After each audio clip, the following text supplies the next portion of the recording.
C'est un autre week-end qui est passé. Tout le monde se porte bien. Chef des cartels, Hamza, Balma. Tout le monde est en forme? En forme, mon frère. Non, mais là. Donc ce soir, là, on va pas trop s'attarder à attaquer les sujets sur lesquels on va attaquer. Mais cette fois-ci, c'est qu'on va faire des différents. On va laisser le sujet couler naturellement seulement.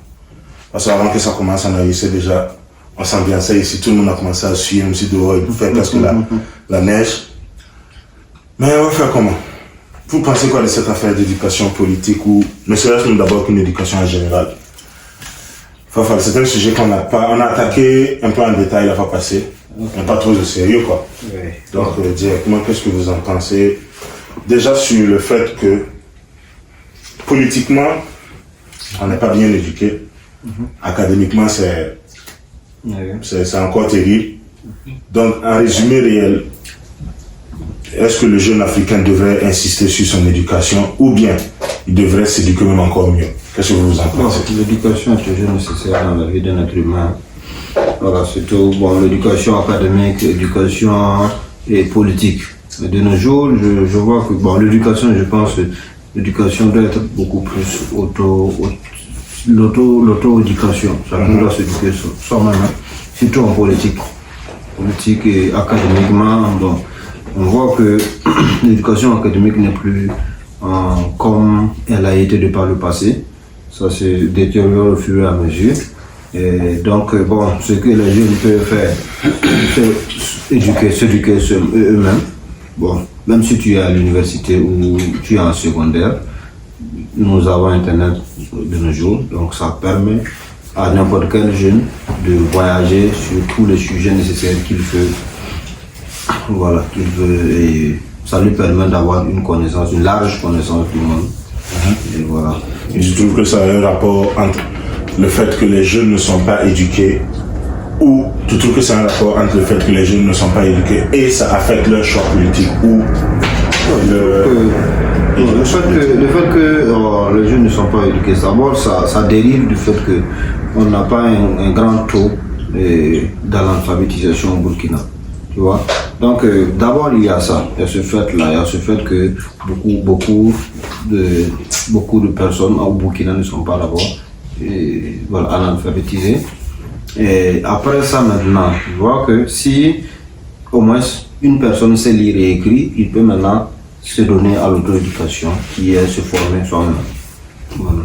Donc pour moi il y a ce rapport là, quoi. Je vois déjà quelqu'un, je peux discuter là-dessus, mais je vais laisser Balma nous expliquer ce qu'il pense aussi. Parce que c'est lui, il ressemble à un professeur actuellement, bien resté, bien tiré. Balma, qu'est-ce que tu en penses de cette éducation africaine-là? C'est un mythe ou bien c'est une réalité? Parce que on se retrouve au niveau international et c'est pas vérifié qu'on a le même niveau académique que les autres. Ou souvent même ça se trouve aussi qu'on a un niveau académique un peu trop élevé, mais la pratique n'est pas là. Parlons-nous de l'éducation académique ou de l'éducation politique? On essaie un peu de connecter les deux parce que avant qu'on commence à enregistrer le sujet sur lequel on discutait était que l'éducation est nécessaire, c'est vrai.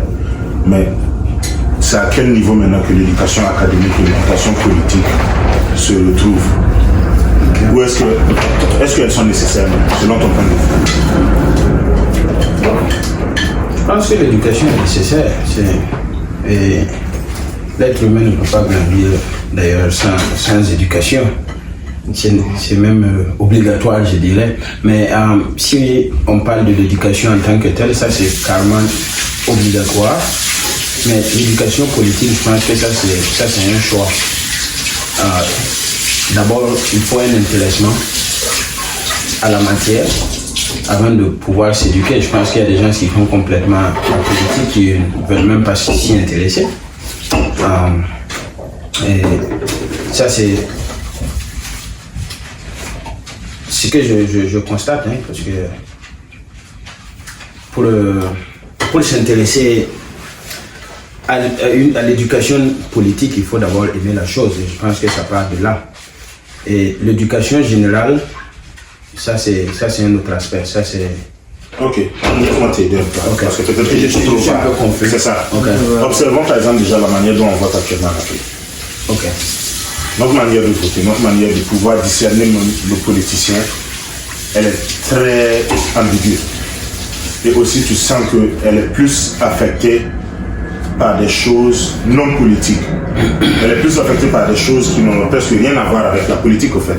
Je ne sais pas comment prendre un exemple très précis pour ne pas affecter le pays de quelque chose ou la politique de quelque chose. Non. Je ne sais pas si tu comprends ce que j'essaie de dire. Oui, non, si c'est vraiment parler de... On vote plus en mode t-shirt. De l'éducation politique. Ça, c'est clair. Non, le truc, si le sujet, c'est le désintéressement, c'est clair, c'est évident. C'est quand même très clair. On sait aujourd'hui pourquoi les jeunes ne s'intéressent pas à la politique. C'est quand même clair. Parce que on a plusieurs fois été roulés dans la farine. On a été plusieurs fois trahis par des gens à qui on avait confiance. Parce que la politique, c'est la confiance d'abord. On fait confiance à des gens, on les vote, on les soutient, on les suit. Et une fois arrivés au pouvoir ou à un poste de décision, ces gens retournent complètement leur veste. On a vu ça plusieurs fois, ça s'est répété maintes fois. Et c'est décourageant. À chaque fois, la confiance diminue. Et comme je le dis, les politiciens, ils grouillent à avoir les votes des gens sans pour autant gagner le cœur des gens. Et si tu n'as pas eu mon cœur, c'est que, bon, c'est clair, on ne va pas se suivre, on ne va pas se comprendre. Donc le peu même de gens même qui continuent toujours à s'éduquer politiquement le font malgré eux. Parce qu'il n'y a pas d'amour, ils n'aiment pas. Donc on peut dire que ces politiciens en profitent du manque d'éducation politique de la population. En fait, ils ont contribué même pour que les gens ne s'éduquent même plus politiquement. Parce qu'ils ont l'impression que ça ne sert à rien en fait. Voilà, plus même tu sais, comme l'a dit un ami Élisée, il a dit, plus tu es éclairé sur la situation politique, plus tu as du chagrin en fait. Donc ceux même qui vivent à l'aise présentement, c'est ceux même qui n'ont aucune éducation politique parce qu'ils savent que les choses ne sont pas censées se passer comme ça. Voilà. Et c'est ça qui fait que beaucoup disent non mais écoutez, si c'est vraiment ça la politique, je veux pas. Oui, voilà. Beaucoup de jeunes sont désintéressés actuellement de la chose politique. Mais je dirais que bon, le fait est que les jeunes s'intéressent même pas.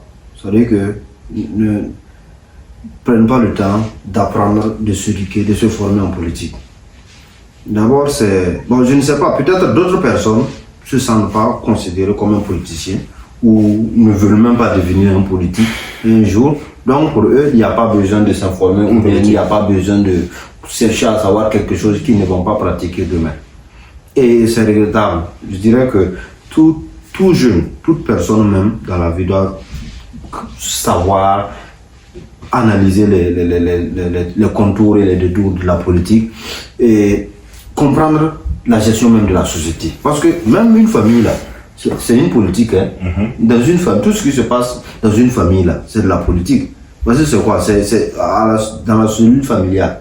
Maintenant, ce qui se passe dans la société elle-même là, c'est une grande représentation de ce qui se passe dans la vraie société, sur l'échelle nationale, quoi.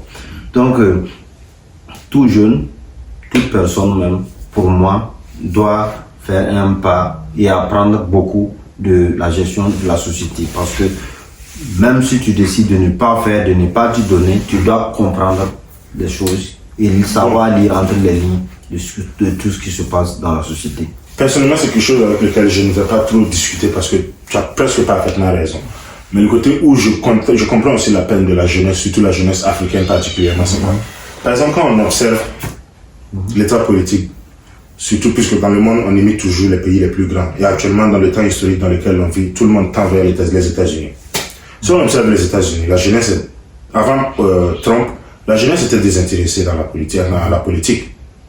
Désintéressée d'une manière où, tant qu'il n'y a réellement pas une urgence, tu ne vas pas voir la population lambda des États-Unis séparée de la politique. Mais depuis Trump, comme ils savent qu'ils ont quelqu'un de très particulier au fauteuil présidentiel là, tout le monde prête attention.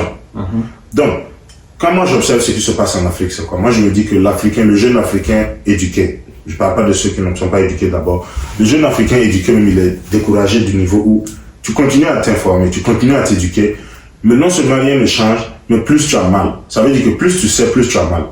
Donc tu t'entends te mettre dans une situation où tu vas t'amuser à t'exprimer un jour et on va te mettre en prison et tuer ta famille ou peut-être même encore pire.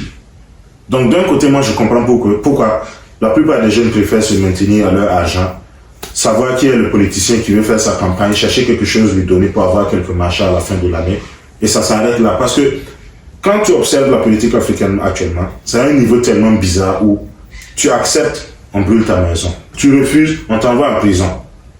C'est pas sécurisé au fait. C'est pas safe. Et on ne te permet même pas encore d'avoir cet accès-là, parce que observe ce qui se passe sur tout le territoire. À part ces pays anglophones là qui peuvent un peu mascarader leur version de leur politique, observe la plupart des pays francophones comment on souffre. Tout à fait. Bon, je me dis que nos leaders en politique doivent quand même aussi jouer leur partition dedans. On dit ça, on crie ça sur tout le temps, mais bon, en réalité, sur le terrain, ce n'est pas la réalité. Qui est, par exemple, le quota lors de chaque élection. Et il faut le voir aussi. Le désintéressement aussi des jeunes peut être lié au fait qu'ils n'ont pas de représentants, peut-être, de jeunes qui sont devant les choses et qu'ils voient.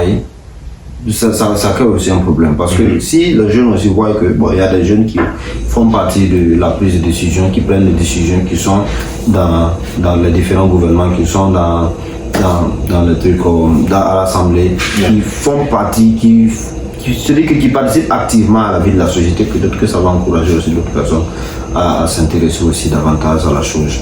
Mais le fait aussi que tu disais, des gens se font brûler les maisons et tout. Bon, tout ce qu'il y a comme inconvénient et comme conséquence de la politique aussi, je me dis que bon, c'est peut-être aussi ces personnes-là aussi qui ont fait cela. Il y a d'autres personnes, il y a des exemples où des jeunes sont allés pour brûler les maisons de certains leaders. Bon, des jeunes même qui sont sortis pour dire que non, ce n'est pas possible.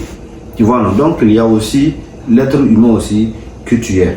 Tu vois, la politique aussi, toi, c'est ça aussi. Il y a certaines personnes qui font la politique, qui sont des politiques, mais aussi qui participent activement à la vie tu vois, non, du quartier, qui sont sociables, qui font les choses vraiment dans la logique, qui font les choses vraiment dans le sens où les jeunes ou tout le quartier sont d'accord avec eux et les accompagnent. Et aussi, il y a ces personnes-là aussi qui sont là, qui travaillent même contre ceux-là même qui les ont représentés, ceux-là même qui le représentent. Et bon, malheureusement aussi, il y a des situations qui se passent.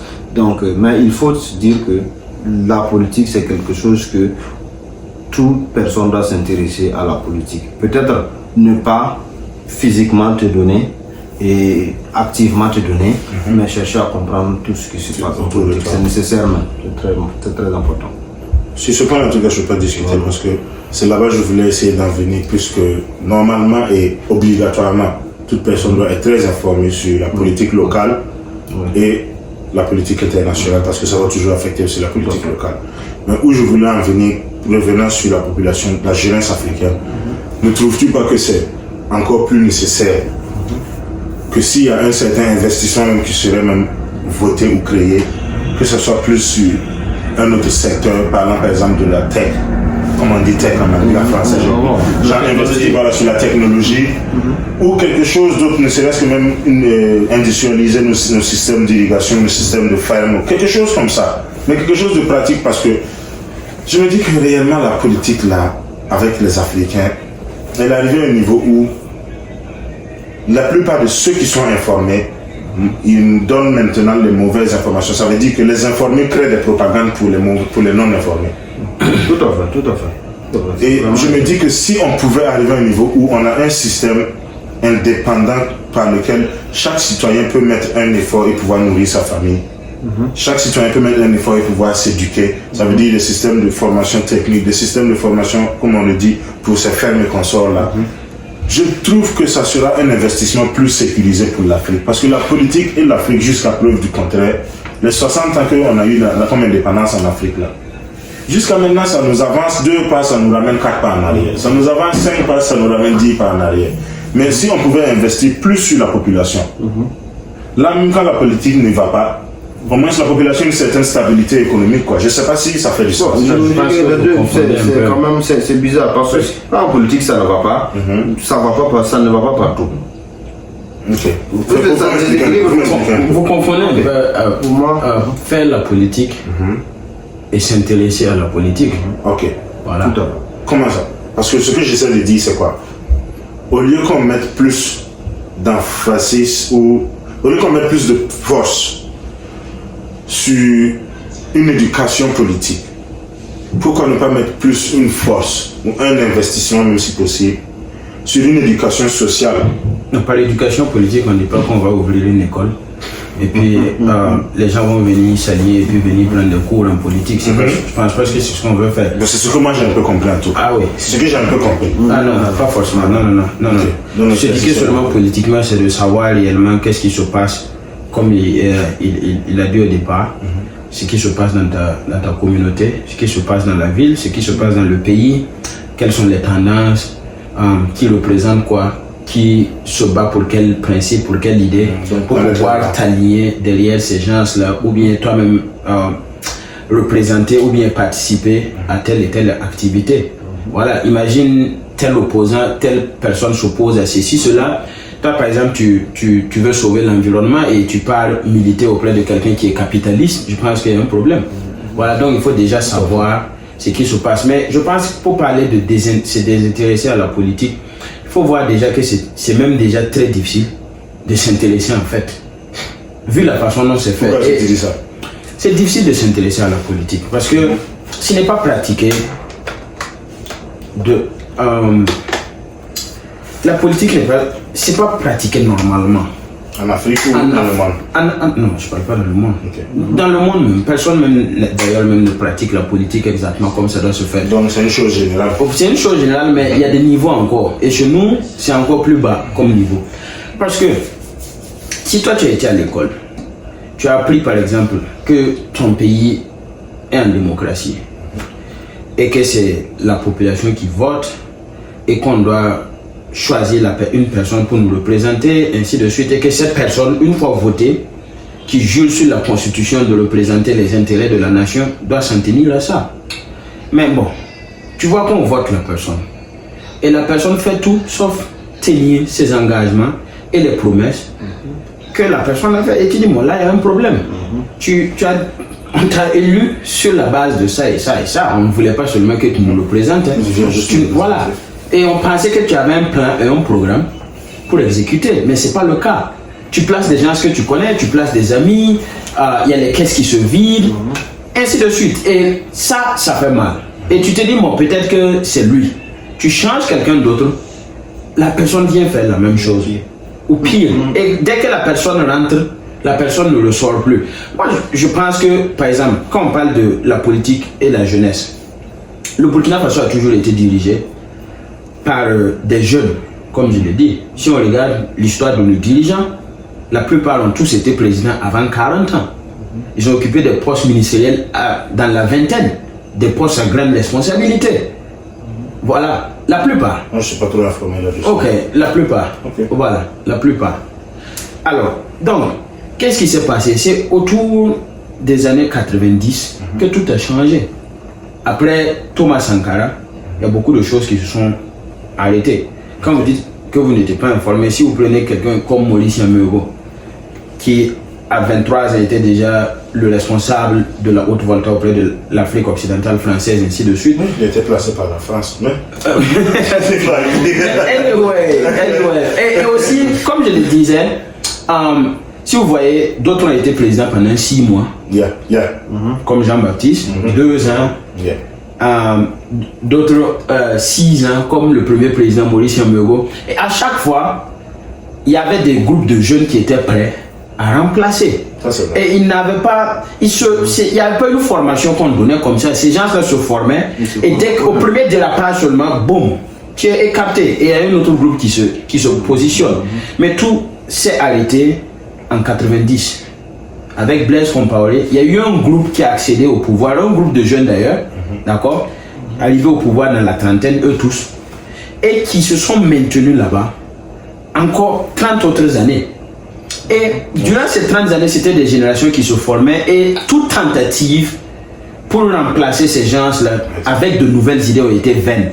Donc, plus les gens tentaient, moins ça donnait. Donc, forcément, et ils ont sémé une telle confusion en créant des partis que toi, tu ne savais plus qui faire confiance. Tu ne savais pas qui était vraiment avec la mouvance présidentielle, qui était contre.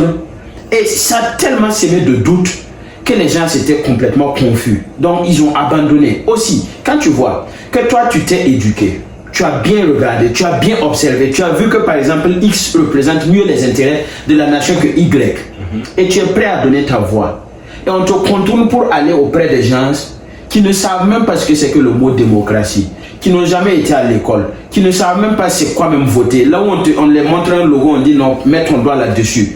Et ce sont ces gens-là qui vont faire la différence au niveau de des votes, là, sans réellement savoir ce qu'ils ont fait.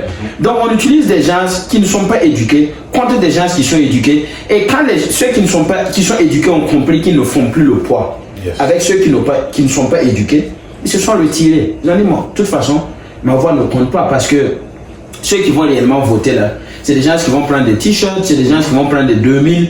Donc bon, à quoi bon? Donc tout ça, quand tu parles dans les meetings, c'est beaucoup de bruit. Les gens parlent de tout là-bas, sauf de la vraie politique. Ils parlent d'eux-mêmes, ils parlent des goudrons, ils parlent des promesses, ils parlent de ce qu'ils vont donner. Mais réellement, quel mouvement, quel genre de tactique qu'ils vont utiliser pour pouvoir amener la politique nationale et les relations internationales pour vraiment un vrai développement dans le long terme. Il n'y en a pas. Donc, quand toi tu as été à l'école et que tu viens voir là-bas, c'est votez quoi, ça ne te donne pas envie de le venir demain. Donc, de moins en moins, tu es intéressé par ce genre d'activité. Voici pourquoi beaucoup ont dit, ok, si c'est comme ça, franchement, je vais m'asseoir et puis observer. Voilà. Je pense que l'analyse que tu as fait est tellement... Oui, c'est bien résumé. Mais je pense que ceux-là aussi, bon, que tu viens de dire, bon, ils ont tout essayé, mais bon, finalement, au vu de tout ce qui se passe, ils sont obligés de s'arrêter dehors et de regarder. On peut dire aussi qu'il y a des partis aussi qui sont crédibles dans n'importe quel pays du monde.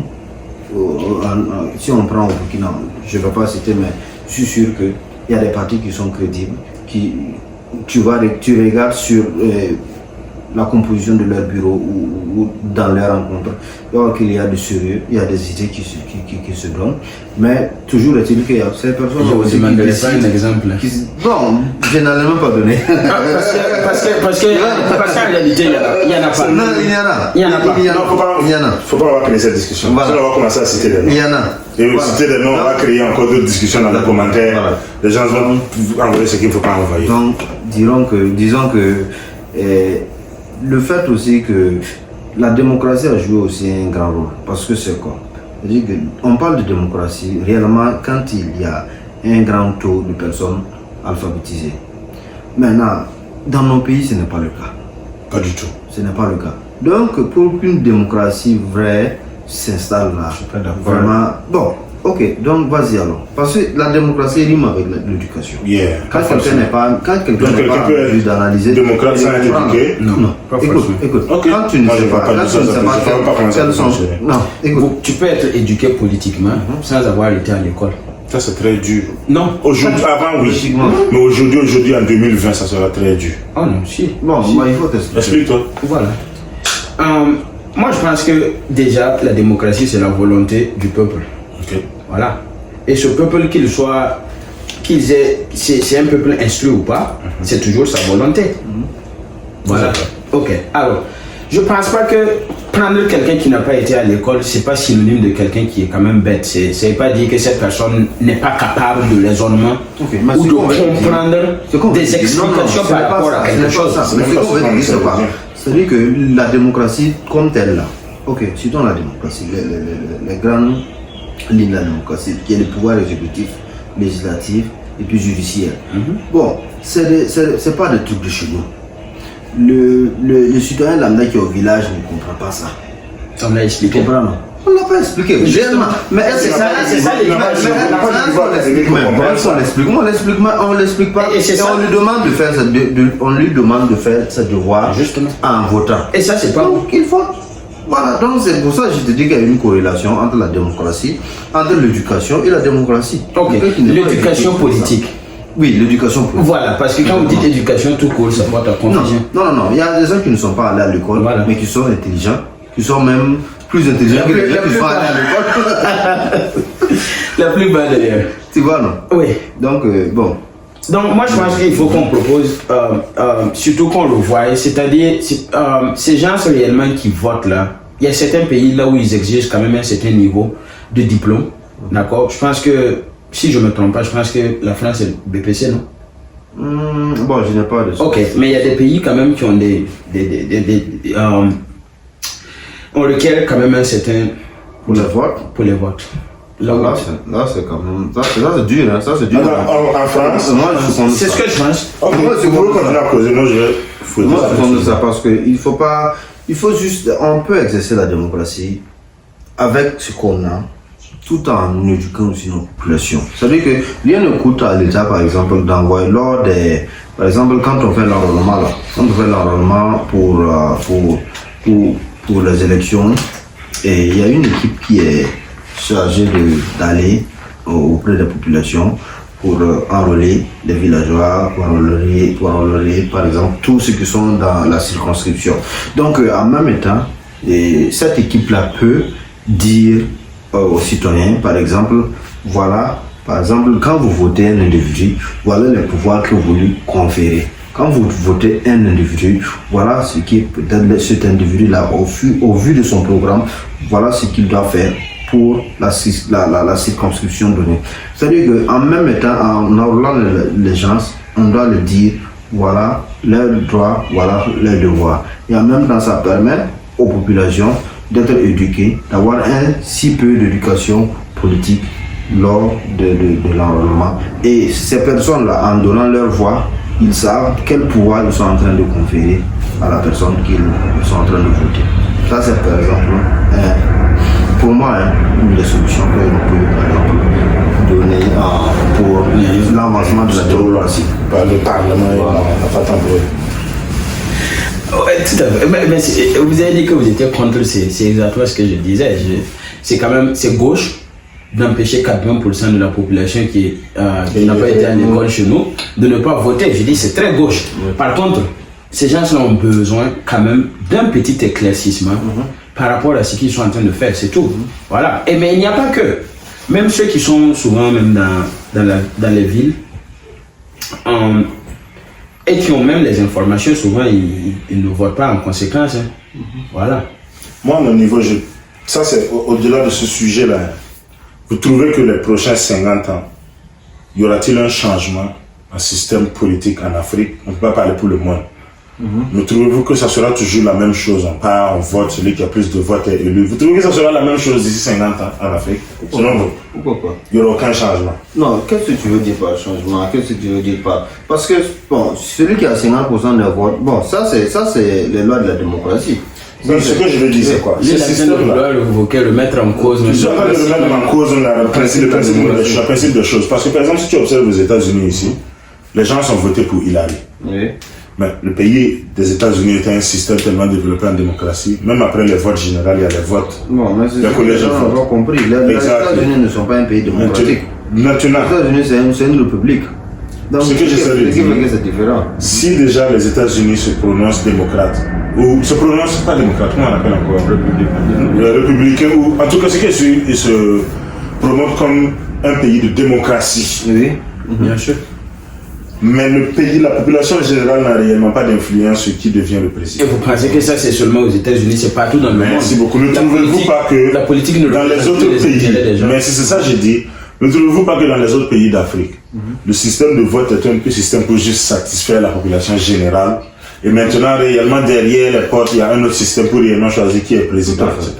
Maintenant, si ce système-là existe quelque part, trouvez-vous pas que c'est un système qui est en train de se dater sur lui-même? Ça ne devient antique que de décennie en décennie.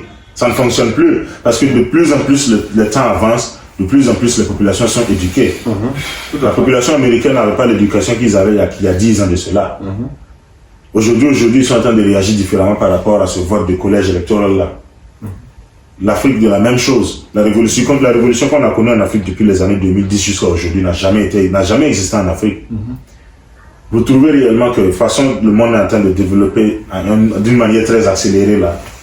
Serait-il pas mieux pour la contribution africaine de se préparer à avancer avec le monde que de juste se retarder sur des choses qui obviously ne fonctionnent plus Parce que c'est par rapport à ces effets-là que les jeunes ne s'éduquent plus politiquement. Parce qu'ils sont capables de déjà voir la fin avant même que tu ne viennes avec le début. Non, ils ont compris que c'est plus possible. Oui, ils ont compris. De prendre tout le destin de toute une nation et de poser ça sur les épaules d'une personne. C'est quand même, je pense que, mais pour le moment, je pense que c'est ce qu'on a. Et je pense que dans l'avenir, il faut que ça change. Bien sûr. Faut que ça change. Faut que ça change. Faut que ça change. Parce que c'est à travers ce système électoral-là que quelqu'un dit qu'un gouvernement doit être toujours local. Et je pense qu'on va progresser vers des petites communautés comme ça qui vont vraiment qui vont se retrouver. Et tout ça, je pense que le système de voter une personne chaque 5 ans, des trucs comme ça, continue toujours, comme vous l'avez dit, c'est parce que tout le monde n'est toujours pas instruit, je pense, d'une façon ou d'une autre. Je pense que c'est ça. Après vraiment d'avoir éduqué la population, si tout le monde a été à l'école, tout le monde est civilisé, les gens sont assez quand même décents et tout, je pense que de moins en moins on va s'intéresser à sortir comme ça et d'opposer deux personnes et de choisir entre les deux. C'est ça. C'est quand même... Parce qu'à la fin ça ressemble à un cirque. Tout à fait, c'est même pas que ça ressemble à un cirque. Si on a tous l'intérêt du pays, si on veut tous servir la nation, pourquoi on ne peut pas juste apporter tout ce qu'on a dans le plat et puis... Absolument. Serrer. Par exemple, ce soit une équipe. Contre tout le que Rock et Zéphirin s'associent qui gèrent le pays en même temps. Avec toutes les idées. Parce que leurs idées ne s'opposent pas réellement. Merci beaucoup. En tant que tel. Tout le monde doit arriver à... Chacun veut une seule chose, le bien du Burkina. Donc pourquoi ne pas trouver un système réellement qui appartient à l'Afrique, ou à least qui va avec l'Afrique, avec nos réalités de population, nos réalités civiles et surtout nos réalités historiques aussi, pour arriver jusqu'à où on a quitté. Mais on avait déjà ce système. Ce système, c'est comme j'ai dit, c'était toujours local. On était divisé en ethnies, chacun dans son camp. Et il y avait chacun respectait l'autre dans son coin. Même si vous étiez 12, c'est votre frère. C'est vous qui décidez là-bas. Vous n'avez pas d'impôt ni de taxes à l'âne à quelqu'un. Vous organisez vous-même votre vie là-bas. Votre petite communauté. Donc, quelque part, ça veut dire que on est venu nous laisser un problème et on veut nous vendre la solution, si on va observer. Ça veut dire que le plan il est venu nous laisser un problème et il nous vend la solution parce qu'il est venu nous donner une politique pour laquelle on n'a pas été préparé. On n'a pas été préparé. Et on nous vend maintenant la solution comme démocratie et on procède nos leaders à la justice, tout le monde. On les dénomme comme victimes, ou bien comme criminels de guerre ou criminels de révolution ou quoi que ce soit. Et après, au lieu que ce soit nous, on doit ramener nos criminels à la justice. C'est la France maintenant qui les ramène en justice. Pendant que si tu vas partir observer quelque part, c'est cette même France-là, ou quel que soit ces pays, quelles que soient ces colonies, ce qui est sur la colonie qui va envoyer en justice votre tyran ou votre, comment on les appelle encore ceux qui durent au pouvoir, votre dictateur. C'est ces mêmes colonies-là qui l'ont mis en place. Charles Taylor est en train d'être jugé actuellement par les Américains. C'est le même movie qui s'est passé là-bas. C'est eux qui l'ont mis en place. Il vient d'ici même. Charles Taylor vient d'ici. Est-ce que tu vois? C'est un Américain. C'est un Nord-Américain. C'est des Nord-Américains qui sont allés ils sont allés seulement décider de prendre bien. Ils ont décidé de payer, ils ont décidé de contrôler les choses. Merci beaucoup. Quand ils sont arrivés là-bas. Mais anyway, il faut comprendre aussi pourquoi on a adopté ce genre de régime-là. Parce que moi, je pense que ça a un sens aussi. Si on regarde la population de l'Afrique en 1960, on était à 200 millions. Et 50 ans après, on se retrouve à 1,2 milliard. C'est-à-dire 5 fois. Au Burkina, on était à 6. On est passé à 20. Alors, donc, pour pouvoir gérer 20 millions de personnes, ou bien pour 20 millions de personnes vivent ensemble, surtout avec notre diversité, je pense qu'il faut mettre un gouvernement en place et que chacun renonce à ses droits et ou bien remettre le pouvoir en quelque part.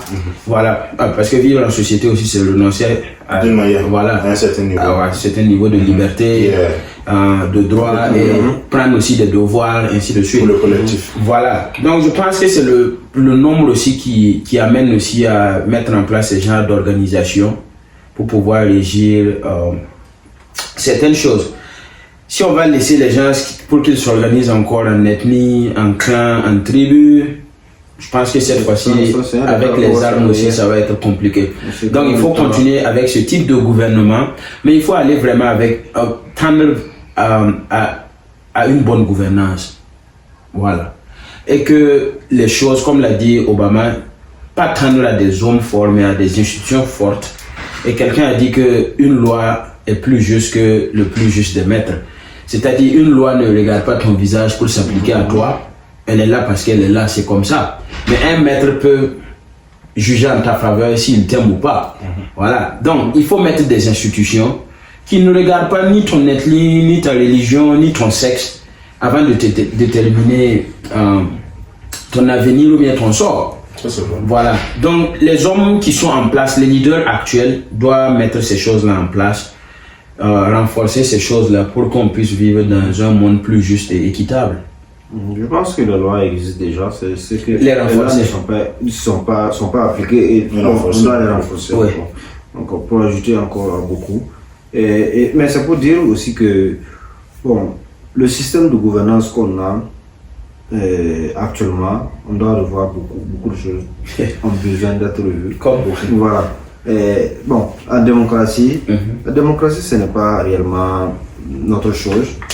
C'est-à-dire que l'Afrique a du mal, c'est dans tous les pays africains, bon, à l'exception de quelques-uns qui réellement où ça va, la plupart on a beaucoup de problèmes parce que bon, les gens s'installent et bon, ça devient difficile pour eux de quitter le pouvoir, ça devient, il y a beaucoup de problèmes. Donc ça crée un problème dans le long terme.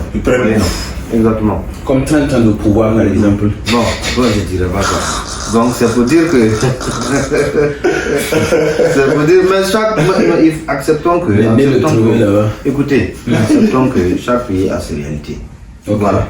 Oui. Il y a Roosevelt a fait plus de combien de mandats? C'est pas. Il a fait 3 mandats. Mais avec ce contexte-là, c'est justifié. Donc chaque pays, il y a le contexte. Mais maintenant, voilà, où est-ce qu'on peut mettre la différence entre liberté et libertinage? Parce que, Dieu merci en Afrique, l'Afrique change, l'Afrique aussi développe.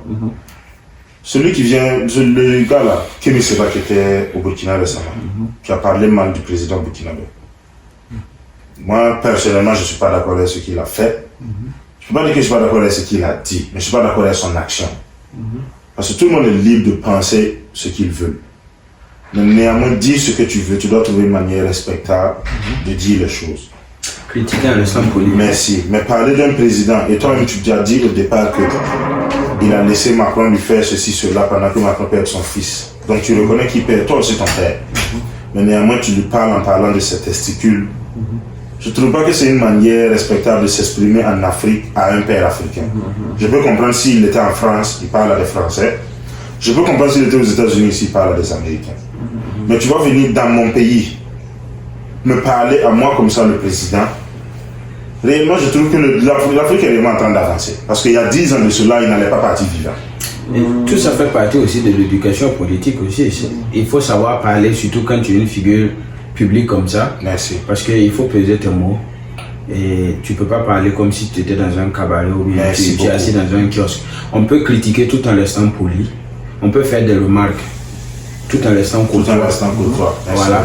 Alors, donc, je suis, comme tu l'as dit, je suis 100% d'accord avec ce qu'il a dit. C'est la manière qui a faussé. Très faussé. Voilà. Et c'est pas un problème. Je pense qu'il va revoir. De toute façon, des excuses aussi sera aussi bienvenue, voilà, parce que comme quelqu'un l'a dit aussi, le président Roch est l'un des seuls présidents qui le reçoit encore, et c'est quand même un acte d'ingratitude. C'est très ingrat de sa part. Il y a des pays où on t'a même pas laissé quitter l'avion. Écoutez, vous voyez, non, cette histoire-là, vous parlez parce que c'est quoi, les pays où vous avez cité qu'on ne le reçoit pas et qu'on l'expulse là, c'est de la même façon qu'ils parlent à leurs dirigeants. Donc, même bon. C'est parce que ce n'était pas encore arrivé chez nous. Non, mais notre dirigeant, lui, ne va pas réagir comme ça. Notre président ne va pas réagir comme ça. Parce que nous, on ne va pas réagir comme ça. Et on ne va pas se mettre au même niveau que lui. L'histoire, on ne va pas l'expulser. C'est pas encore fini. Non, mais lui doit comprendre que le président Roch marque ici. On n'a pas dit ne pas critiquer. C'est la manière. Et il fait le meilleur qu'il peut. Tout président, tu peux trouver un désagrément et un agrément avec lui. Mais si on va observer d'un point de vue objectif, le président actuel au Burkina, il fait le mieux qu'il peut. Écoutez. Il y en a qui sont venus avant lui. Non, on va pas dans ce débat-là. Je ne veux pas juste accepter. Ok, donc ne rentrons pas dans le débat. Mais ce que j'essayais de dire à Surface. Ok, donc je m'excuse à toutes personnes. C'est pas le Burkina. Ok, donc laisse-moi retirer mes pieds de la danse. Je m'excuse à toute personne que j'ai offensée.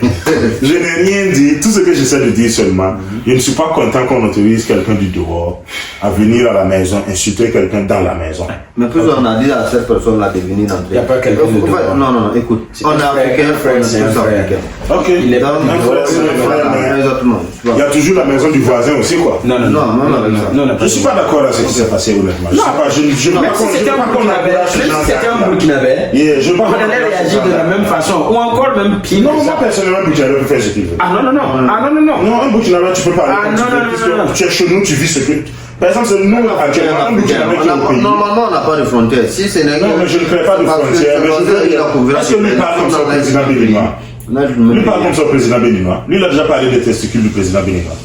Écoutez. Justement, mais le président béninois, il est parti fleurir en France quand les soldats... Il a pris la gentillesse de notre président pour une faiblesse. Justement.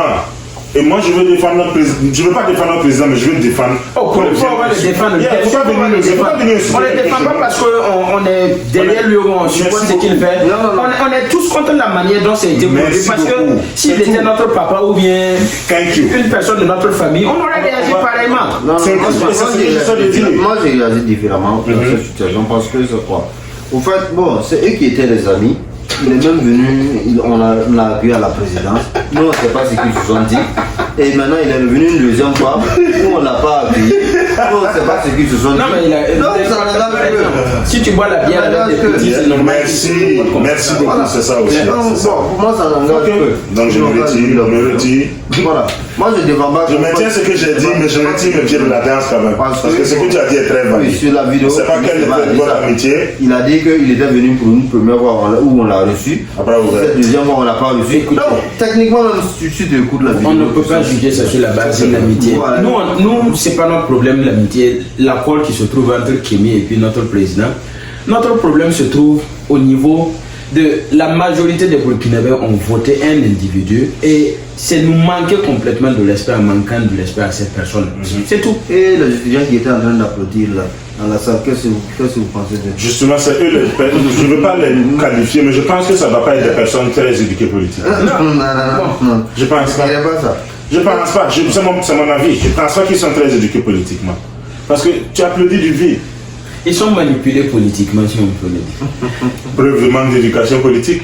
Manque de bagage politique. Oui, parce que en fait, la jeunesse burkinabé aujourd'hui, on a vraiment ce sentiment de s'accrocher à n'importe quel combat qui est patriotique, révolutionnaire. Mais c'est pas pour autant qu'on va applaudir des gens qui viennent manquer de respect comme ça visiblement. Parce que moi je suis arrivé à un niveau où j'ai compris quelque chose, et là je ne parle plus de Kémy Séba, pas du tout, parce que je ne connais pas sa vie, je ne parle même pas de lui actuellement. Mais je parle d'une générale. J'ai compris quelque chose avec ces néo-révolutionnaires là. Depuis les années 80 jusqu'à aujourd'hui, disons seulement depuis les années 90. Après la mort de Sankara, après la mort de la génération de Sankara, ça veut dire Lumumba et Sankara, après eux là, les néo-révolutionnaires là, réellement je les observe de loin. Et rares sont ceux qui sont réellement qui ils paraissent être. Pourquoi je dis ceci? Es-tu réellement un révolutionnaire? Ou bien tu es juste un semeur de troubles? Es-tu un révolutionnaire qui cherche la solution pour notre évolution? Ou bien tu es juste quelqu'un qui ne fait que pointer vers les problèmes pour remuer la plaie, c'est-à-dire remuer le couteau dans la plaie pour juste nous causer les cris? Il y a les deux. Comme venir juste insulter un président qui fait mal, ou partir dans le pays de quelqu'un. Je ne veux pas tirer vers l'exemple du Burkina, je parle d'une générale africaine, qui est plus le Congo maîtrise. Et même aux États-Unis, ici, les Américains n'ont plus trop confiance aux révolutionnaires comme ça. Tu observes par exemple Black Lives Matter avec les Noirs américains. Rares de Noirs américains qui connaissent réellement la politique vont te dire qu'ils sont Black Lives Matter. Ils vont te dire Black Lives Matter, mais l'organisation, je ne suis pas part de l'organisation, je ne supporte pas l'organisation. Après que ça a été lancé par des lesbiennes. Ça a été lancé par des lesbiennes, ça c'est un, et ça a été financé par l'autre là, celui dont Kémy Séba critique tous les jours là, comment il s'appelle encore? Le blanc qui finance les révolutions dans les pays là. Le blanc qui finance les révolutions. Il a un nom là, c'est pas Murdoch. Celui qui ne s'est pas accusé qu'il a donné l'argent au gars de Balai Citoyen, il a donné l'argent au gars de Sénégal, le blanc là, c'est le juif là. Oh, je n'ai pas envie de...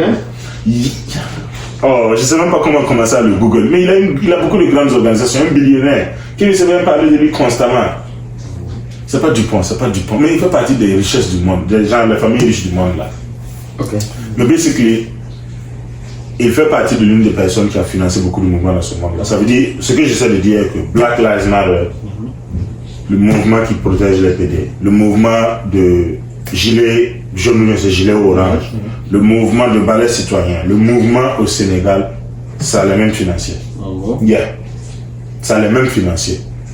Donc, depuis que moi-même j'ai lu ces informations, et maintenant j'ai lu encore plus profond que ces informations-là, je me suis appris moi-même à me retirer des gens qui sont trop Faire attention. Merci beaucoup de faire attention surtout aux révolutionnaires en général et en détail maintenant les radicaux là.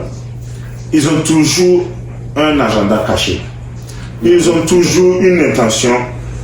Ils ont toutes les intentions sauf arranger le problème. Il faut remarquer ceux qui aiment parler des problèmes des gens, des problèmes des nations. Oh, on tue les Noirs, on traite les Noirs comme des esclaves. Ok, mon frère, quand tu vas finir de parler des problèmes, quelle solution est-ce que tu proposes? Parce qu'une chose que j'ai appris à ne plus supporter, c'est quelqu'un qui ne fait que voir où est-ce que ça ne va pas. On dit si tu cherches un problème, tu ne vas jamais finir de le trouver. Les opposants.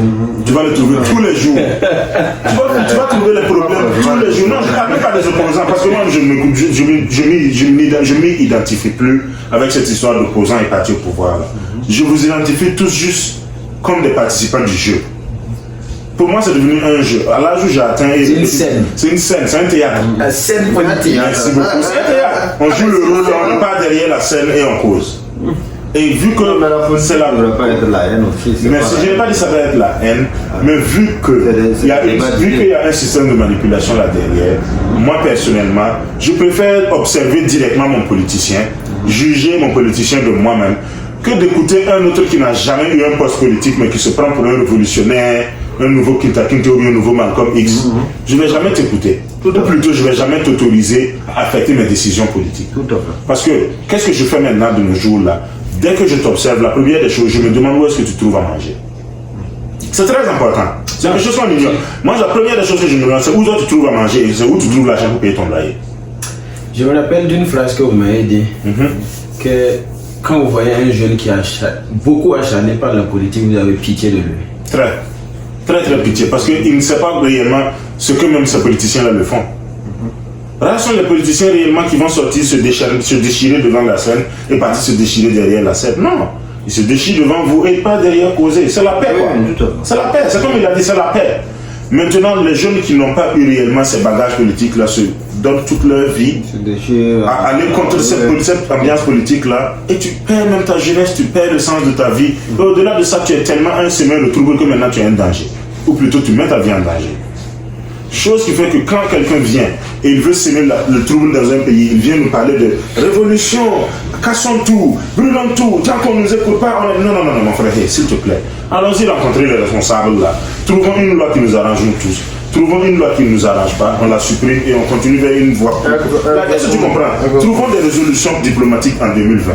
Je suis fatigué avec les révolutions. Je ne veux même plus entendre révolution. Non, souvent c'est... Je suis fatigué. C'est vraiment nul quoi. Puisque même les... Ce n'est pas que la cause n'est pas noble. Certaines personnes défendent des causes qui sont nobles. Mais c'est souvent la personne qui encadre le combat, la personne qui se dit meneur. Bon, quand cette personne-là même ne donne pas l'exemple, on perd le contrôle sur soi-même. On perd le contrôle, bon, on devient beaucoup émotionnel ou passionné. Donc ça crée beaucoup de situations. Tout un vrai désordre. Oui, tout à fait. Et on doit apprendre aux jeunes à régler leurs problèmes eux-mêmes. Quand quelque chose qui ne va pas là, c'est comme tu l'as dit, on n'a pas besoin d'écouter d'autres personnes qui veulent venir dans la tête pour influencer vos décisions. Non, ce n'est pas le cas. Chaque personne doit apprendre à faire son choix et à regarder, à analyser les événements.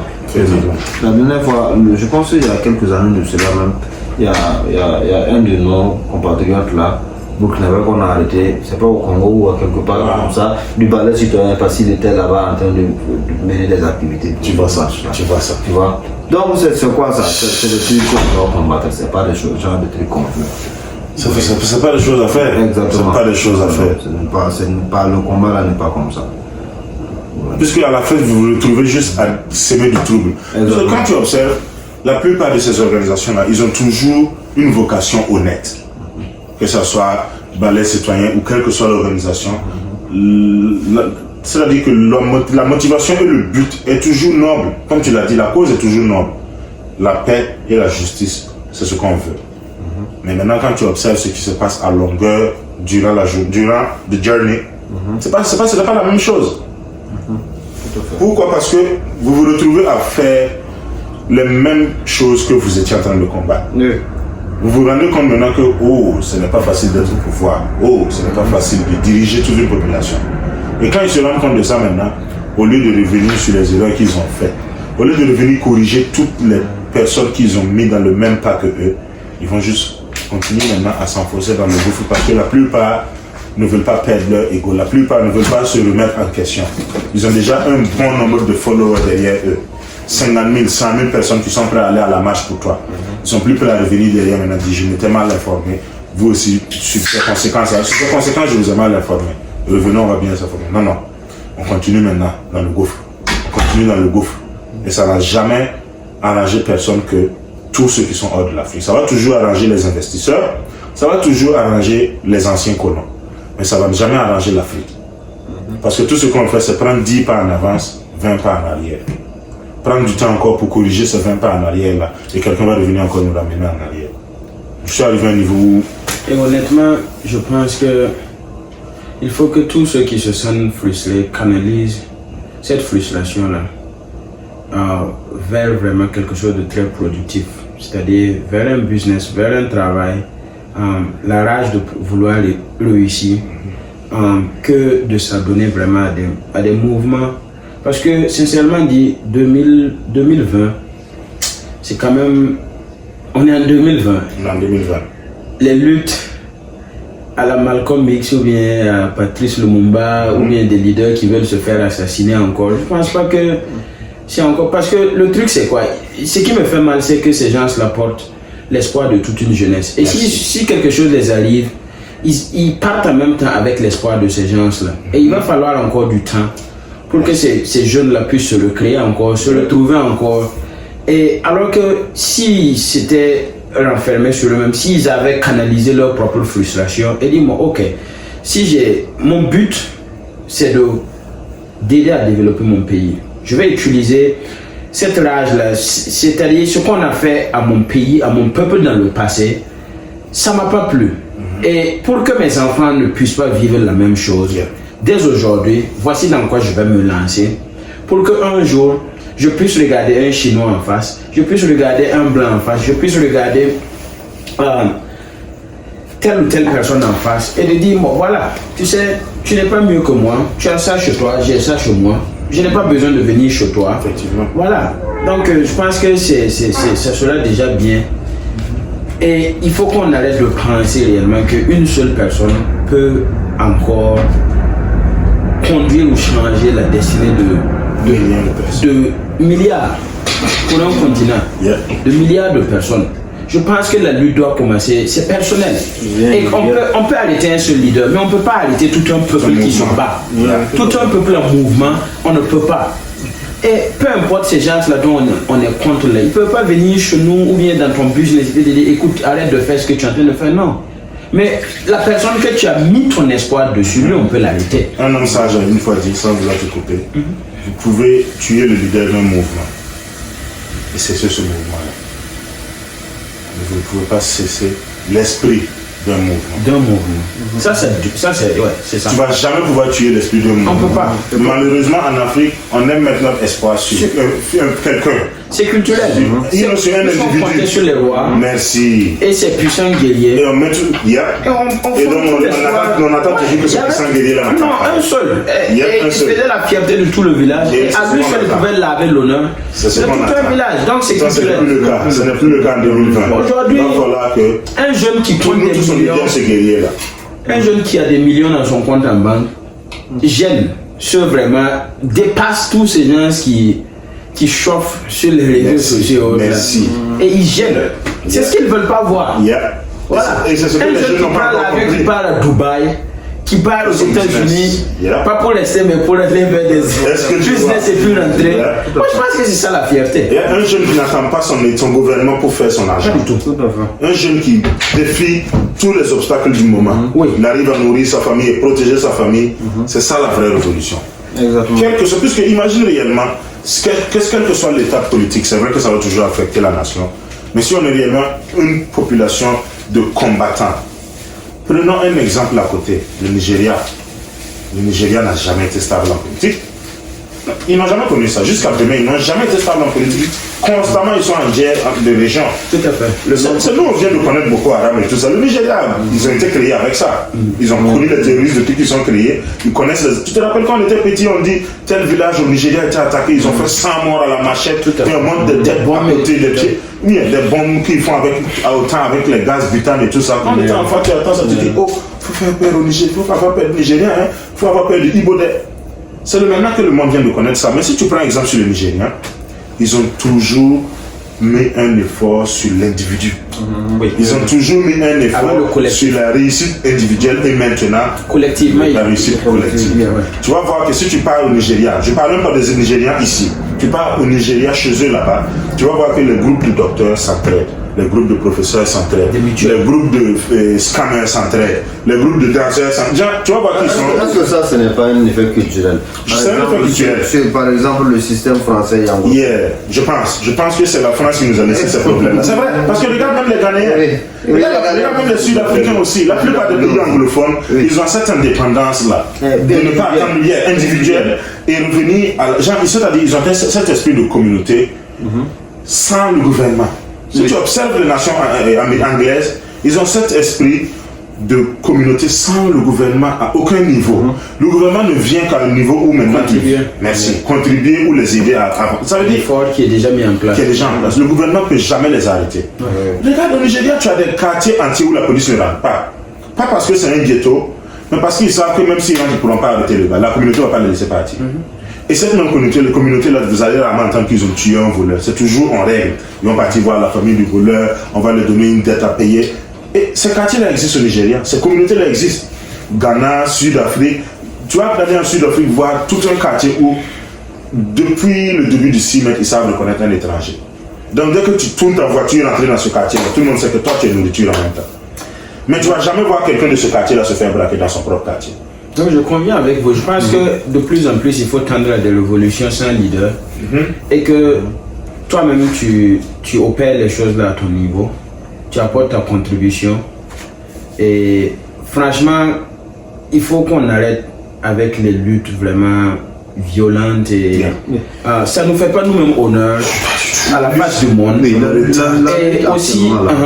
Pour ne pas tout la lutte actuellement là doit être basée sur la réussite personnelle. Prospérité économique. Oui, la réussite personnelle. Si tu réussis individuellement toi-même ta propre vie là, c'est déjà une cause gagnée. Tu fais une bouche de main à mourir. Je suis dans la société.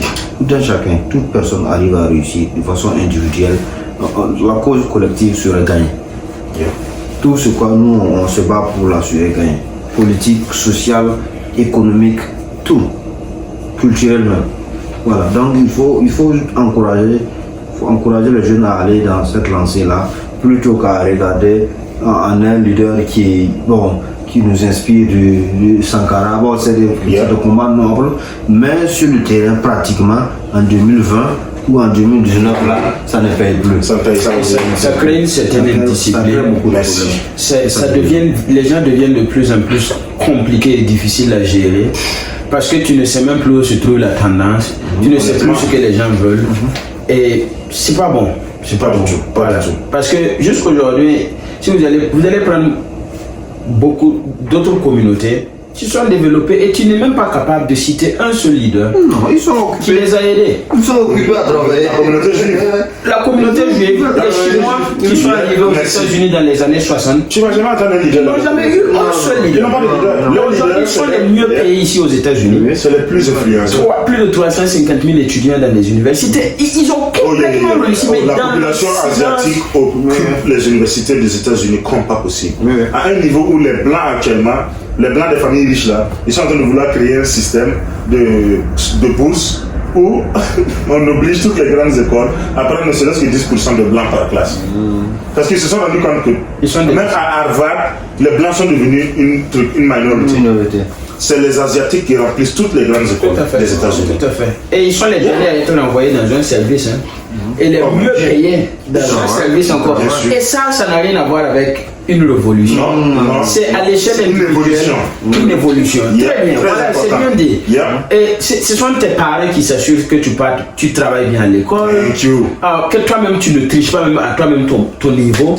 Que tu puisses contribuer personnellement comme ça au développement sans penser, mais ton impact, l'impact que tu crées là, quand on va ajouter, quand on va combiner les efforts de tout le monde là, ça brille. Puisqu'ils sont rien que les premiers de la classe. Imagine une équipe remplie de premiers de la classe. Sincèrement, on ne gagnerait C'est trop pas fort. à passer notre temps à vouloir se confronter aux gens, Yeah. à montrer à quel point on s'est guerroyer encore. Je pense qu'on est en 2020. C'est dépassé. On est en Si quelque chose 2020. va te coûter ta liberté, ton temps et ton argent, mon frère, évite. Beaucoup de jeunes veulent lutter, ça c'est clair. Je vois l'envie de lutter, je vois Mais ça va l'envie pas d'être canaliser utile. cette lutte. Et des gens canalisent ça pour un agenda caché, Merci. pour pouvoir accéder au pouvoir. Et Merci. ils les mentent. On vient vous mentir, on utilise votre nombre et votre haine pour leur propre agenda personnel. Absolument. Et on vous laisse seul quand on gagne. C'est-à-dire qu'ils vont vous laisser dès qu'ils atteignent leur agenda et vous vous retrouvez encore avec le même problème que vous avez pensé qu'il était Encore pire. arrangé ou encore pire. Parce que le temps qu'il vous avez pris Si vous pour aviez l'admirer là, Ouais.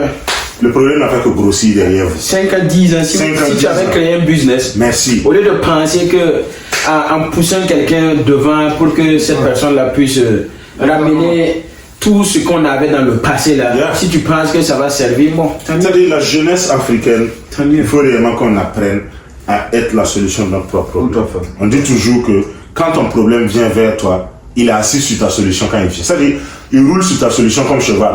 Non, le problème vient toujours avec la solution. Est-ce que Un il y a problème tellement bien placé, il y a bien tellement de souligné. panique derrière le problème que tu ignores, tu ne vois pas même que la solution. Ils ont Mais on ne sait pas qu'on représente près de 90% des problèmes qu'on a en fait. Yeah. Et qu'on est la solution. Non, mais mais c'est- malheureusement, Yeah. on pointe du doigt que les 10% qui sont visibles, C'est ça, le qui n'est même pas de notre faute, là où on n'a aucun pouvoir dessus, c'est ça on pointe du doigt. Yeah. Et je pense qu'on doit le venir sur nous-mêmes pour voir réellement chacun quelle est la contribution réelle que tu puisses faire. Et si on prend encore d'autres communautés, comme je le dis, il faut s'assurer que la bonne personne arrive au pouvoir et laisser la personne travailler. Faire confiance à la personne et toi tu t'occupes de tes activités, lui aussi il s'occupe de ses activités. Mais si on veut forcer nos propres présidents à dévoiler leur propre plan qu'ils ont conçu en secret, Merci. ça gêne. Ça gêne. Laissez-les travailler. On les fait confiance pour 5 ans. Après 5 ans, vous leur dites de faire un bilan. Si ce n'est pas satisfaisant, Yeah. vous le remplacez par d'autres personnes. Mais il faut qu'on apprenne à se faire confiance entre nous. Et il faut qu'on travaille. Et fixer les 90% qu'on peut gérer toi-même. Par exemple, je l'ai dit, on a grandi dans des quartiers. Là où tu te lèves le matin, il y a la pluie, il y a des trous, des flaques d'eau. Le grand Coro gaillard comme ça, comme M. Cheikh qui est assis là, il saute les trous d'eau là comme Yeah. ça. Première année, deuxième année encore, il saute. il saute, Depuis yeah. tout petit jusqu'à ce qu'on grandisse là, ça saute, ça On saute, s'est ça habitué à saute. sauter tout ça. Mais quand une caméra se pointe sur nous là, on sait qui est responsable de ça. Mais nous-mêmes on peut boucher ces trous là, Mais- d'accord?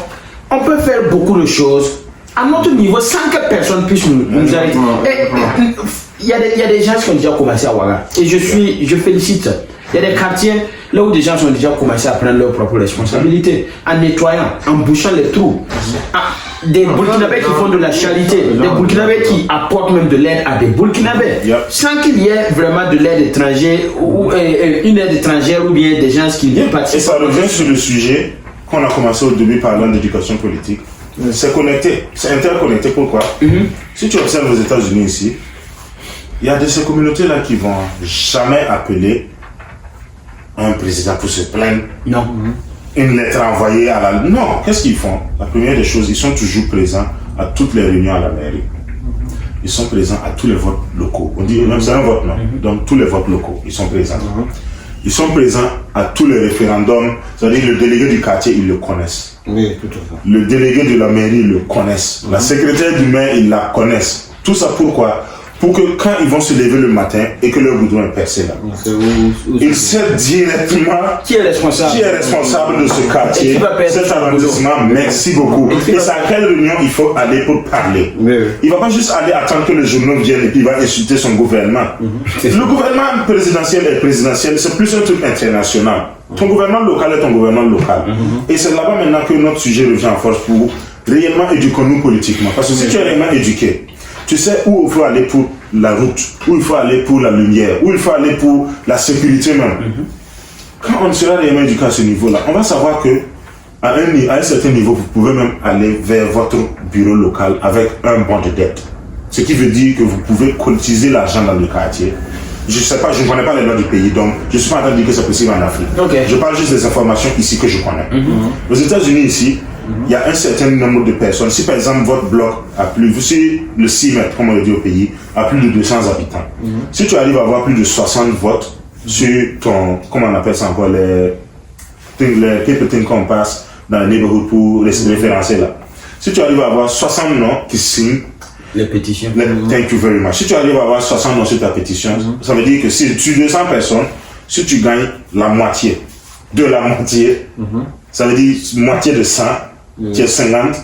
Si tu arrives à avoir ces noms-là sur pétition avec leur agreement, et tu mets ton propre argent, tu répares ce que la mairie devait réparer, tu as un droit à un remboursement. Donc la mairie te rembourse. La mairie te rembourse après avoir révisé tout ça.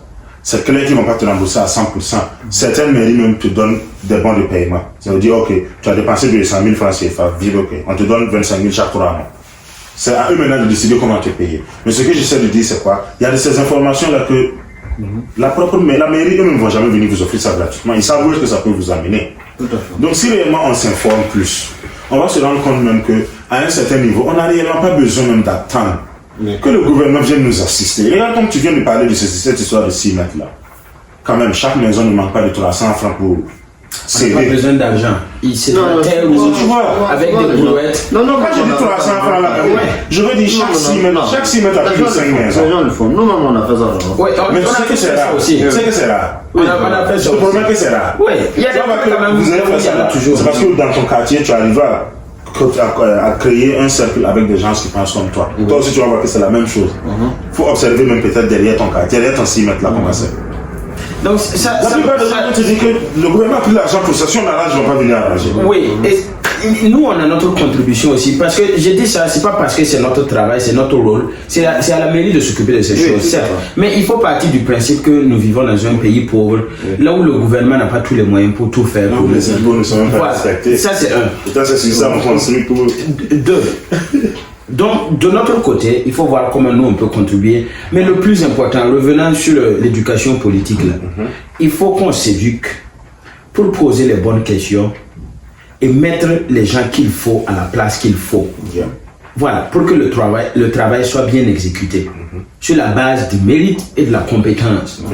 Voilà, parce que ces gens-là sont en train de dilapider aussi de l'argent qu'ils auraient pu mieux faire. Parce que quand je vois le budget qui est près de plus de 2000 milliards, je m'étonne toujours qu'on n'a quand même toujours pas d'école ou bien les choses de base ne sont pas même pas remplies. Parce que ceux qu'on met devant, c'est pas leur problème. Parce que la façon dont ils sont arrivés là-bas, ils sont arrivés sans répondre à aucune question. Et ils n'ont pas eu cette éducation politique. Ils n'ont pas eu cette éducation politique. Ils ne savent pas quelles sont les conséquences à long terme de ce qu'ils font.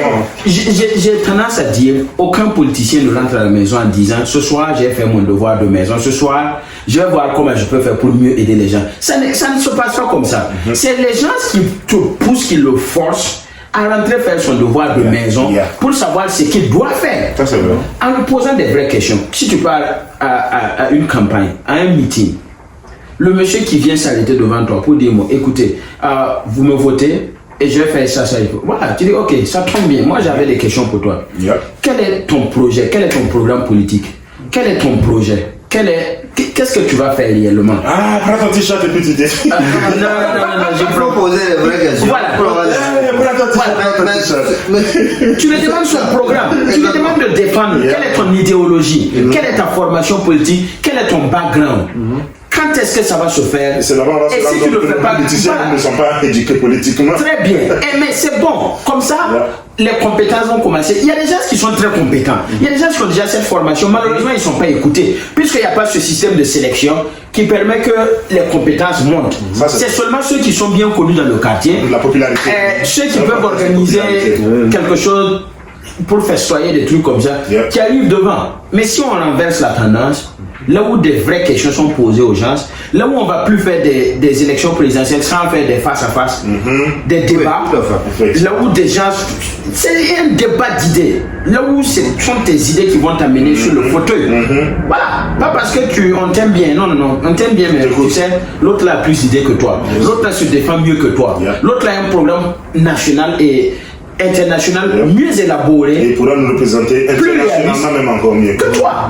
C'est la seule raison pour laquelle on va prendre ce monsieur-là, ou bien cette dame-là, en lieu et place que toi. Absolument. Voilà. Donc c'est pour ça encore l'éducation politique encore entre en jeu. Et que Thomas Sankara insiste sur ça en disant il faut une formation politique. Et un autre penseur a dit toute personne qui n'est pas éduquée politiquement représente même un danger même. Pour sa propre nation. Parce que le choix que tu fais là va te suivre et suivre les autres pendant 5 ans. C'est dans ça que tu vois beaucoup quand ils sortent marcher, ils cassent les affaires, ils détruisent les biens publics. Tout ça vient du manque, tout ça vient du danger. Ça veut dire que le manque d'éducation politique te rend maintenant en danger public. Tout à fait.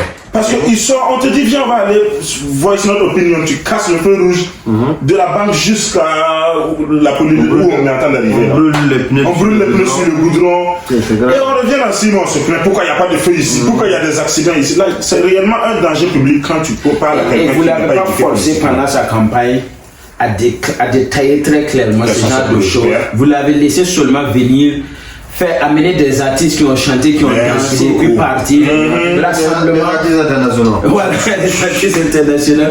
Et puis ils sont repartis tranquillement chez eux. Et des tonnes de tamaro et de carcasse. Ok, d'accord. Oui, mais c'est vrai, c'est pas intéressant. Parce que c'est tout ce manque d'éducation, normalement. Et Inch'Allah, tu dois savoir ce genre de choses-là. La population africaine même doit se sentir insultée. Et quand quelqu'un vient en campagne et puis vous donne des t-shirts et des sacs d'eau, je suis sûr que les gens demandent. Beaucoup de gens, c'est ce que les gens se demandent.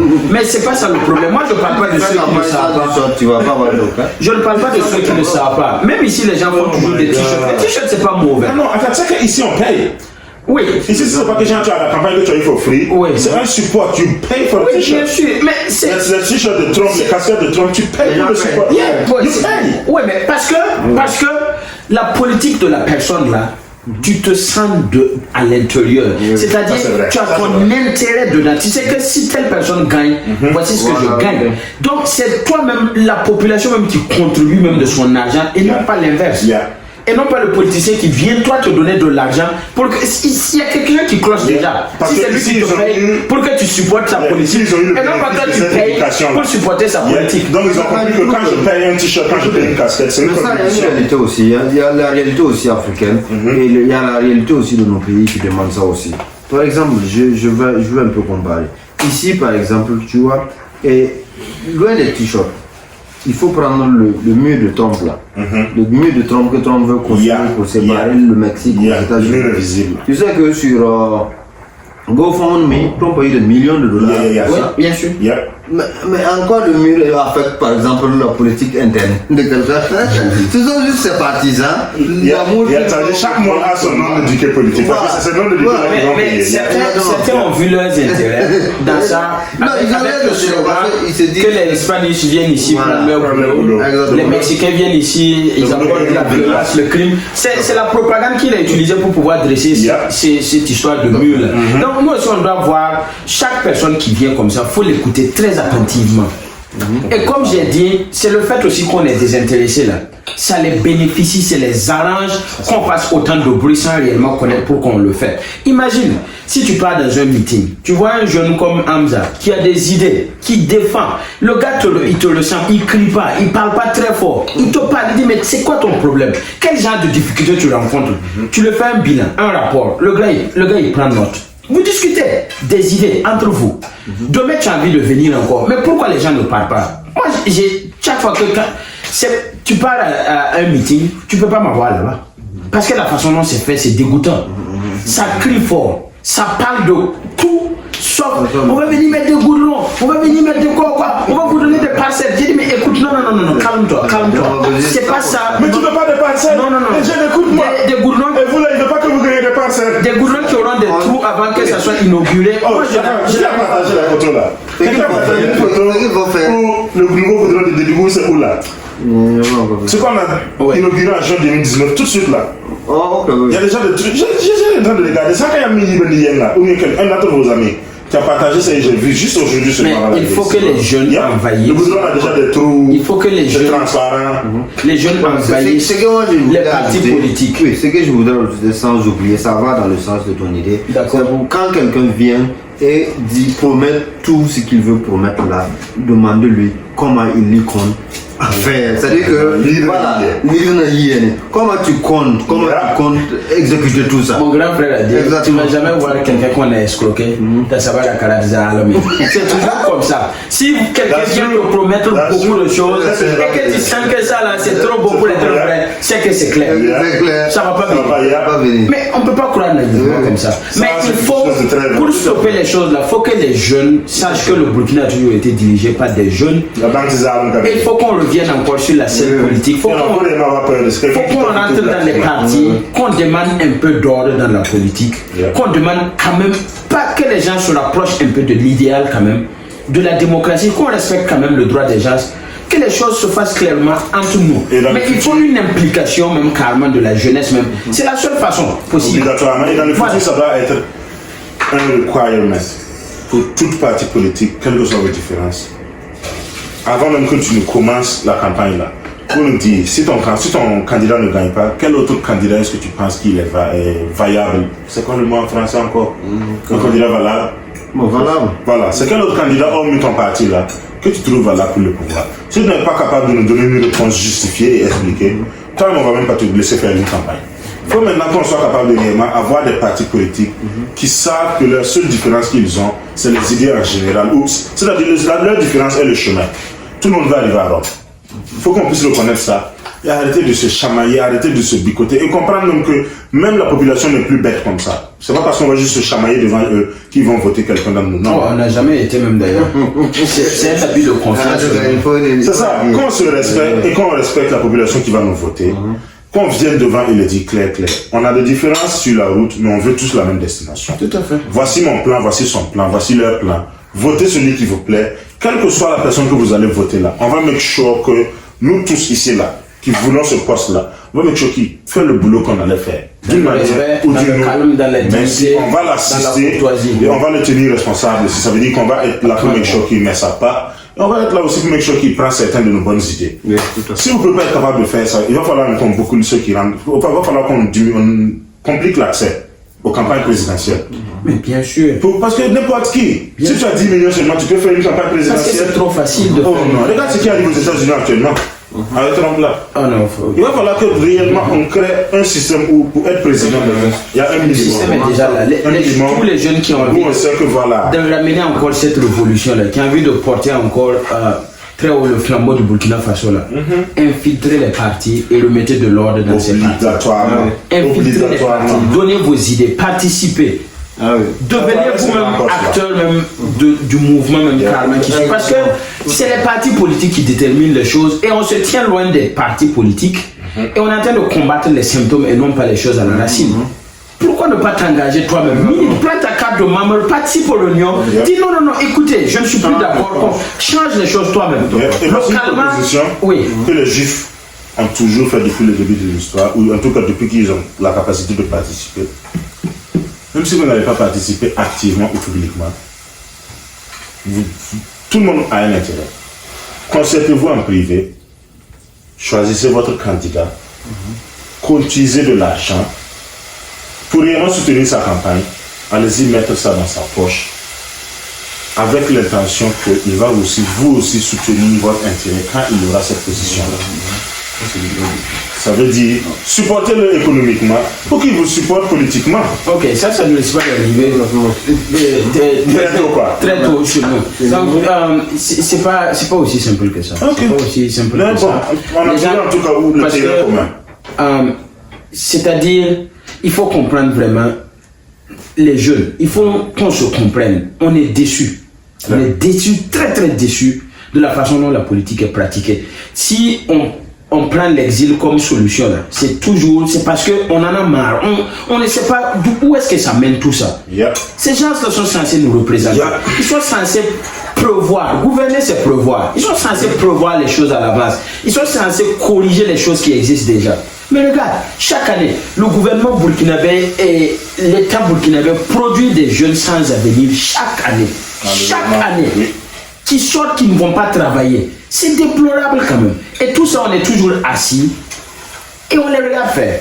Sans pour autant même aller devant, dire écoutez, je ne suis pas d'accord avec ça, mais je suis d'accord avec les protestations, mais il faut qu'on le fasse toujours dans le respect, pas dans la manière qu'Emi Seba testicule, mais dans le respect, dans le calme, dans la dignité. Pas des écrits, d'accord? Si cette personne qu'on a élue là ne considère pas nos idées, quelqu'un a dit s'il n'y a plus de modèle, deviens toi-même un modèle. Voilà, et il n'y en a même plus. On a besoin de nouveaux modèles, mais pas dans le sens de l'indiscipline, pas dans le sens de cassons tout, pas dans le sens de mal se parler. Yeah. Voilà. Donc, on a déjà entrepris. Yeah. Je pense que ça, c'est déjà une participation. On offre quelque chose, au moins, son maître dans l'air. Oui, exactement. On espère que ça tire vers ça. Ça va tirer vers Je ça. pense que ça ne demande même pas de conclusion. Bon. Non, on va conclure quand même. Non, je dis que c'est déjà une conclusion en elle-même qu'il faut qu'on passe à l'action. Ah oui.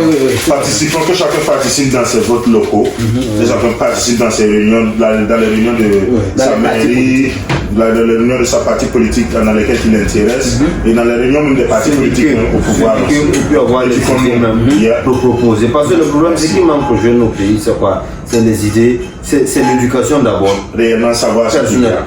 Si tu arrives à t'éduquer politiquement, Et savoir comment tu peux être voilà, et savoir comment tu peux être utile, avoir des idées pour proposer. Quand tu arrives dans une réunion de parti politique, sais quoi que tu te différencies même d'abord par les idées que tu donnes. Yep. Donc, rapidement tu vas monter. Et au-delà de ça, quand tu es éduqué politiquement, tu sais quel est le boulot du maire, quel est le boulot du secrétaire du maire, quel est le boulot du président. Mais c'est quand tu n'es pas éduqué que, même quand le courant se coupe, le président même quoi.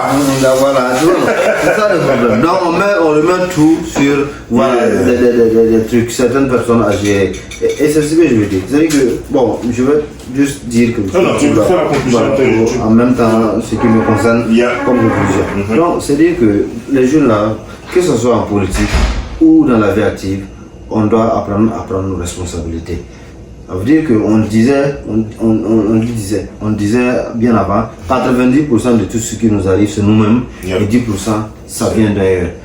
Et si on passe tout le temps à croire que les 10% vont venir régler les 90%, on a tort. Exactement. Le problème, c'est que chaque fois quand tu penses que le problème est les autres, c'est l'autre, tu ne vas jamais pouvoir régler le problème parce que tu ne peux pas changer les autres. Parce que toi, tu n'es pas responsable. Exactement. D'abord, tu n'es pas responsable. Et regarde combien d'énergie tu vas dépenser pour pouvoir changer l'autre. Alors que franchement, en voulant changer l'autre, c'est vraiment une mission impossible. Mais tu peux te changer toi-même. Et c'est facile de changer soi-même que de changer l'autre. Donc, changeons nous-mêmes et nous allons voir que les choses vont changer. Soyons le changement qu'on veut. Exactement, tout à fait. Donc, c'est ce que je voulais tirer comme conclusion. Et que ce soit en politique ou bien dans la vie, changeons les choses, devenons réellement maîtres de nous-mêmes. Et nous allons voir que les choses vont aller plus de l'avant. Ouais, donc c'est bien dit. Je pense que ça résume vraiment la situation, tout ce qu'on a dit jusque-là. Et Dieu merci, il y a certaines personnes qui qui partent déjà dans ce sens-là.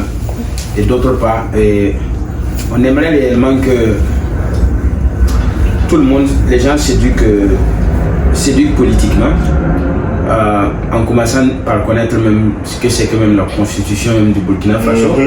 Non, je ne connais pas. Okay. Sur quoi on s'appuie pour créer nos lois et décider et savoir ce qui nous entoure et déterminer notre part de responsabilité. Tout à fait. Et faire quelque chose par rapport à ça.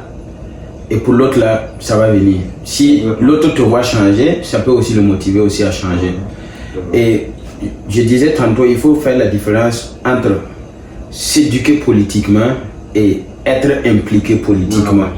Voilà, être éveillé politiquement permet de mettre une barre là où le politicien ne peut pas descendre. En bas, en fait, ne peut pas aller en dessous de ce niveau-là. En fait, voilà. Donc la barre détermine déjà à quel point, où est-ce que tu peux supporter, où est-ce que tu ne peux pas supporter. Voilà. Et ça, c'est s'éduquer politiquement. Maintenant, si après l'éducation, tu veux t'engager dans la politique, ça c'est un autre aspect. Mais tout le monde doit être instruit politiquement et de savoir quels sont leurs devoirs, quels sont leurs droits, qu'est-ce que la personne qui est en face de toi est censée faire et qu'est-ce que toi tu es censé faire. Et je pense qu'ainsi, les bœufs seront bien gardés. Absolument, tout à fait. Je pense que that was beautifully said, man. On peut pas dire mieux que ça, que la jeunesse du monde entier, c'est même pas de l'Afrique seulement, que la jeunesse entière s'éduque et comme tu l'as dit, qu'on prenne nos responsabilités, que ce soit en politique ou en vie civile, qu'on soit réellement le changement qu'on veut voir. Et je pense pas qu'au-delà de ça, on peut demander plus que ça. C'est les fins d'année, que chacun prenne son temps réellement et fasse une autocritique sur lui-même. Comme tu l'as dit, arrêtons de vouloir changer le monde.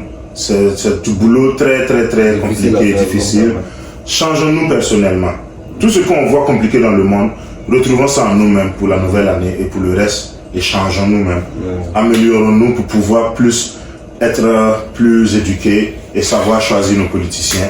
Éduquons-nous pour pouvoir éviter le bernage politique et préparons-nous pour un meilleur Afrique. C'est quoi, c'est un meilleur Afrique.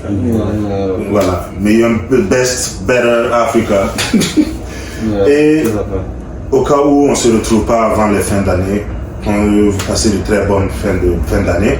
Meilleure Noël et meilleure fin d'année à tout le monde. And that's all we got. Peace. Yep. Cool.